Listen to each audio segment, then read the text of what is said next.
Mes très chers frères et sœurs, amis fidèles du parvis du Seigneur, paix et bien, dans le nom de notre Seigneur Jésus-Christ, une seule chose je nous propose aujourd'hui pour notre méditation. Quel est l'instinct le plus profond de l'homme? Dans la première lecture extraite du Deutéronome au chapitre 30, les versets 15 à 20, Dieu par Moïse dit au peuple d'Israël, « Vois, je mets aujourd'hui devant toi la vie et le bonheur, ou bien la mort et le malheur. » Mes très chers frères et sœurs, ces fragments révèlent la radicalité dans la prise de position. À prime abord, Moïse commence par un verbe « voir ». Il s'agit de regarder, c'est-à-dire voir au-delà. En disant « voir », Moïse révèle que Dieu parle à un homme qui a la capacité de remarquer, de discerner, de découvrir, d'observer et de redoubler d'attention. C'est donc un homme qui peut connaître profondément les choses cachées et donc qui ne voit pas seulement mais qui perçoit, c'est-à-dire qui peut voir au-delà de ce qui apparaît. Mes chers amis, en disant voir, Dieu révèle que l'homme a été doté d'une capacité non seulement de voir, mais de percevoir. Nous pouvons comprendre en filigrane que l'homme ne peut pas facilement être trompé car il est doté d'une capacité de percevoir, ce qui fait de lui un être capable de choisir librement en tout état de cause. D'où Dieu lui propose un choix. Je mets aujourd'hui devant toi la vie et le bonheur, ou bien la mort et le malheur. Il ne s'agit pas ici d'un procédé A et B, mais non, il s'agit d'un procédé A et A', avec un centre. A, la vie et le bonheur, A', la mort et le malheur, et le centre aujourd'hui. Mes chers amis, n'allons pas si vite ici, car il y a une grande vérité que ce procédé nous révèle.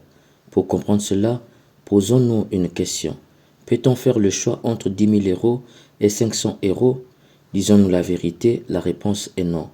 Entre 10 000 euros et 500 euros, le choix est clair, on choisira 10 000 euros. Cela veut dire qu'on oppose le choix contre deux choses de même valeur. Ici, la vie et la mort ont la même valeur, aussi bien que le bonheur et le malheur. C'est pourquoi il y a un choix. Allons plus loin pour comprendre. Si la vie regorge une joie extrême, la mort regorge une souffrance extrême. Si le bonheur est un bien extrême, le malheur également est un mal extrême. Du coup, la valeur de la vie et de la mort d'une part, du bonheur et du malheur d'autre part est la même, l'extrême. Ainsi, qui choisit le A, c'est-à-dire la vie et le bonheur, choisit une joie et un bien extrême. Qui choisit le A', c'est-à-dire la mort et le malheur, choisit une souffrance et un mal extrême.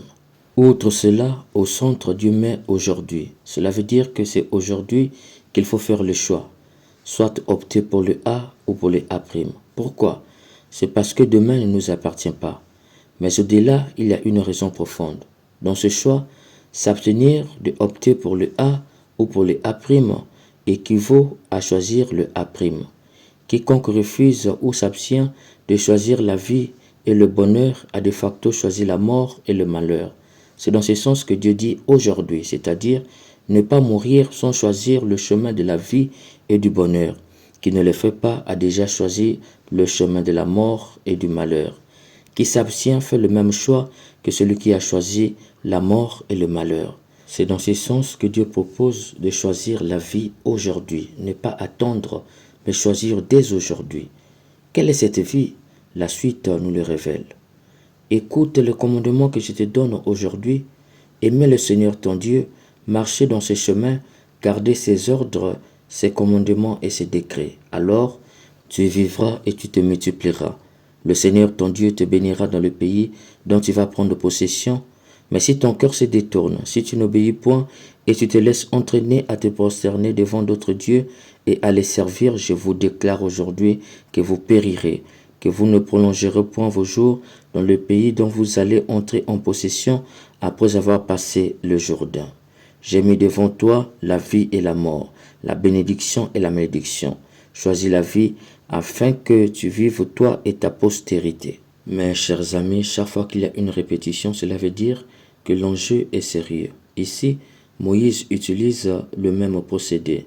A et B d'un côté, A' et B' de l'autre côté, avec un centre. Mes chers amis, si dans le premier procédé, Moïse révèle à travers le verbe voir lorsqu'il dit voir qu'il s'agit d'un homme qui non seulement voit, mais perçoit, Dans ce deuxième procédé, il s'agit des oreilles. Écoute. Il s'agit ici du sens profond de voir. Écoute. Il s'agit d'un homme doté d'une capacité de considérer ce qui est ou a été dit. En d'autres termes, il s'agit d'un homme doté d'une grande capacité de percevoir le sens profond de ce qui est dit, afin de l'assimiler, d'en tenir compte, d'obéir et de l'annoncer. De par ce fragment, Moïse nous révèle que l'homme n'est pas fait pour être trompé, car il écoute, c'est-à-dire il a la capacité d'analyser et de faire le choix de ce qui est de l'ordre de la vie et de l'ordre de la mort. C'est dans cette dynamique que Moïse énonce le procédé A et B d'un côté et A' et B' de l'autre côté. Le procédé A: écoute les commandements que je te donne aujourd'hui, aimer le Seigneur ton Dieu, marcher dans ses chemins, garder ses ordres, ses commandements et ses décrets. Le procédé B est une conséquence positive du procédé A. Alors tu vivras et tu te multiplieras. Le Seigneur ton Dieu te bénira dans le pays dont tu vas prendre possession. Du coup, qui choisit le procédé A sera récompensé par le procédé B. Le procédé A'. Mais si tu détournes ton cœur, si tu n'obéis pas, si tu laisses entraîner à te prosterner devant d'autres dieux et à les servir, le procédé B' est la conséquence négative du procédé A'. Je vous déclare aujourd'hui que vous périrez, que vous ne prolongerez point vos jours dans le pays dont vous allez entrer en possession après avoir passé le Jourdain. Du coup, qui choisit le A' sera récompensé négativement par le B'. Au centre, Moïse place le ciel et la terre. Il s'agit de deux témoins, le ciel et la terre. Quand il y a deux témoins dans le langage biblique, le témoignage est donc vrai. La pression est grande sur le choix à faire. Cependant, qui choisit A et B choisit la vie et la bénédiction. Mais qui choisit A' et B' choisit la mort et la malédiction. Quoi qu'il en soit, choisir la vie et la bénédiction, c'est choisir d'obéir et de respecter les commandements ainsi que les préceptes de Dieu. Choisir la mort et la malédiction, c'est choisir de désobéir aux commandements et préceptes de Dieu en adorant et servant d'autres dieux. Or, Dieu demande à l'homme de choisir la vie et non la mort. Choisir la vie, c'est respecter les commandements et les préceptes de Dieu. Il y en a 613. Cependant, Jésus les a résumés en deux: aimer Dieu et aimer son prochain. De ce fait, choisir la vie, c'est choisir d'aimer Dieu et son prochain comme soi-même. Au-delà, Jésus a révélé qu'aimer Dieu se vérifie par la capacité à aimer l'autre. Qui aime Dieu qui ne voit pas et n'aime pas l'autre qu'il voit est un menteur. Ce qui revient à dire qu'aimer Dieu égale aimer l'autre. Choisir la vie, c'est donc choisir d'aimer l'autre.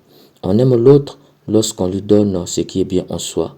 Mais Sainte Thérèse de l'Enfant Jésus dira, ce n'est pas encore aimer, il faut tout donner de ce qui est bien en soi.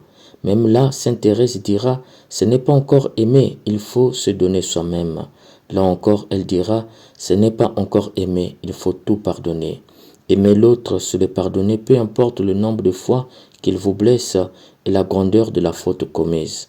Ainsi donc, choisir la vie, c'est choisir d'aimer l'autre, et aimer l'autre, c'est le pardonner, quelle qu'en soit la faute, son nombre et sa grandeur.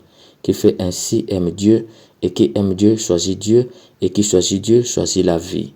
Mes chers amis, quel est l'instinct le plus profond de l'homme? L'instinct le plus profond de l'homme est la vie. Tout homme veut rester en vie. Combien même l'homme serait découragé de la vie et veut se suicider, son désir profond est de vivre. S'il a ce qu'il cherche, il va rester sans doute en vie. L'homme veut vivre et rester en vie.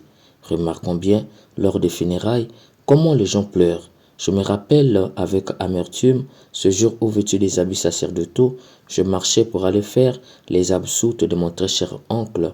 Bien que j'avais prié et fait le chapelet pour avoir la force, arrivé devant le cercueil de mon oncle, j'ai fondu en larmes, incapable de sortir un mot. Comme pour dire, l'homme non seulement veut vivre, mais il veut également voir vivre. La mort sème toujours la désolation. Alors, pourquoi, ayant compris que notre instinct profond est la vie, pourquoi avec une conscience lucide que la vie en nous et autour de nous est notre instinct profond, pourquoi alors nous refusons de nous pardonner mutuellement? Chers amis, le pardon est le chemin de vie. Qui choisit le chemin du pardon, c'est-à-dire le pardon offert et accueilli, choisit le chemin de vie. Le pardon est bien, bénédiction et longévité. Chaque fois, au nom des biens matériels, l'amour possessif et le pouvoir, tu refuses de pardonner l'autre, sache que tu as choisi d'adorer et de servir d'autres dieux.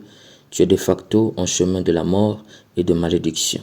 Chers amis, nous sommes faits pour la vie, choisissons la vie. Et choisir la vie, c'est choisir Dieu. Choisir Dieu, c'est choisir de respecter ses commandements et ses décrets. Choisir de respecter ses commandements et ses décrets, c'est choisir d'aimer Dieu. Et choisir d'aimer Dieu, c'est choisir d'aimer l'autre. Et choisir d'aimer l'autre, c'est choisir de le pardonner et accueillir son pardon.